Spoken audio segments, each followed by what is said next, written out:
ఇప్పుడు మా బ్రదర్ పోయిన బాధ నాకు చాలా ఉంటుంది.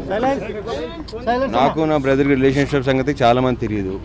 వాళ్ళు ఇష్టం వచ్చినట్లు సోషల్ మీడియాలో వీడియో వాళ్ళు ఎవరికల్లా రియాక్ట్ అయ్యారు. అది ఇంకా బాధగా ఉంటుంది. ఒక్కసారి నేను మీ అందరూ రిక్వెస్ట్ చేసేది ఒకటే, దయచేసి ఒక్కసారి తెలుసుకొని ఇలాంటి సిచ్యువేషన్ ఇలాంటివైనా జరిగితే తెలుసుకొని మరి రియాక్ట్ అవ్వండి ప్లీజ్. ఎవరు ఇష్టం వచ్చిన వాళ్ళు మాట్లాడేసి, ఎవరు ఇష్టం వచ్చిన వాళ్ళు పోస్టింగ్ పెట్టేసి, ఎవరు ఇష్టం వచ్చిన హిట్లు రావడానికి ఆ యూట్యూబ్లో ఎవరికి ఇష్టం వచ్చిన వాళ్ళు పెట్టేసి రాంగ్, అది తప్పది. వాళ్ళు ఎంత బాధపడతారు. ఇంక ఇప్పుడు అక్కడ రాలేకపోయామంటే ఎందుకు రాలేకపోయామని రీజన్ ఆల్రెడీ చెప్పాను. కేవలం చూడలేక నేను కానీ మా మదర్ కానీ ఫాదర్ కానీ విషయం తెలిసిన వెంటనే వాళ్ళ రియాక్షన్ కానీ వాళ్ళు ఎలా కొలాప్స్ అయ్యారో మీ ఎవరికి తెలియదు. సో దయచేసి ఒక్కసారి ఆలోచించి రియాక్ట్ అవ్వండి. నా హంబుల్ రిక్వెస్ట్ మీ అందరికీ. ఎందుకంటే మా బ్రదర్కి నాకు రిలేషన్ సంగతి మీ ఎవరికైనా తెలుసు, ఎవరికి తెలియదు. పైగా 2-3 సార్లు చెప్పడం జరిగింది. మేము ఎలా ఉంటామో, మీ బ్రదర్స్ ఎలా ఉంటామో, మేము అందరూ ఎలా ఉంటామో, ఫ్యామిలీ మెంబర్స్ ఎలా ఉంటామో అందరికీ తెలిసిన విషయం ఇది. అయినా సరే ఎవరు ఇష్టం వచ్చిన వాళ్ళు కొంతమంది, అందరినీ అనట్లేదు, కొంతమంది, అది పద్ధతి కాదు. ప్లీజ్ ఇక్కడి నుంచి అలా చేయకండి దయచేసి. Again it's my humble request. ఇప్పుడు ఎవరు ఇప్పుడు మా చిన్నాన్ని జూనియర్ ఆర్టిస్ట్ని చేశారు.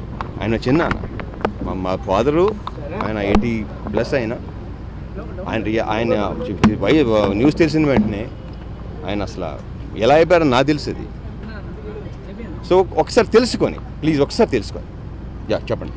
రవి గారు, అంటే మీరు అభ్యంతరం అంటే పర్టికులర్గా అంటే మీడియా రాసిన వాటిలో అబద్ధాలు అనుకుంటారా, లేకపోతే రాయటాన్ని మీరు అభ్యంతరం?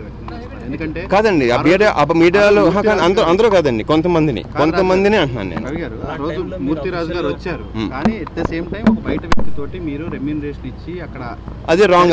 అదేనండి నా ప్రాబ్లం. అది రాంగ్ లేదు, టోటలీ రాంగ్ అండి. అది అలా జరిపించాల్సిన కర్మే నాకేంటండి.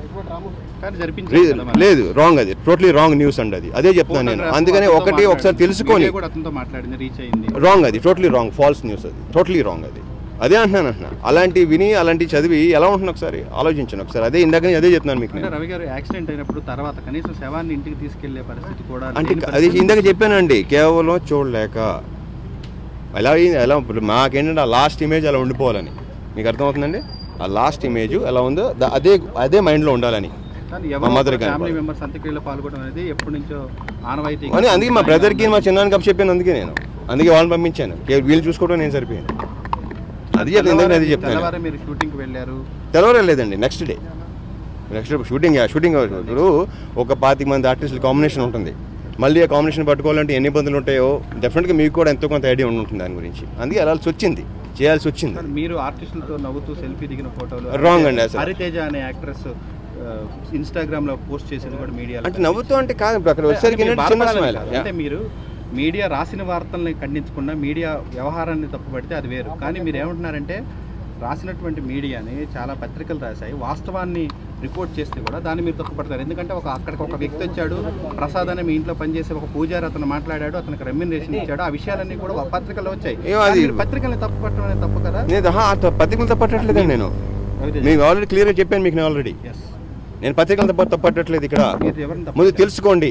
ఒక యూట్యూబ్లో కొన్ని హిట్స్ చూసాను, మొత్తం చూడలేదు, 1-2 నాకు చెప్పారు. అది కూడా నేను చూడటం ఇష్టం లేక నాకు. అంటే మీరు చేసేటువంటి వ్యాఖ్యలు ఏవైతే ఉన్నాయో రాసినటువంటి మీడియా మీద అందరి మీద మీరు ఒక పత్రిక ఇచ్చినటువంటి ఇంటర్వ్యూలో మీరు ఏ మీడియాని తప్పుపట్టారో media is ready with the proofs.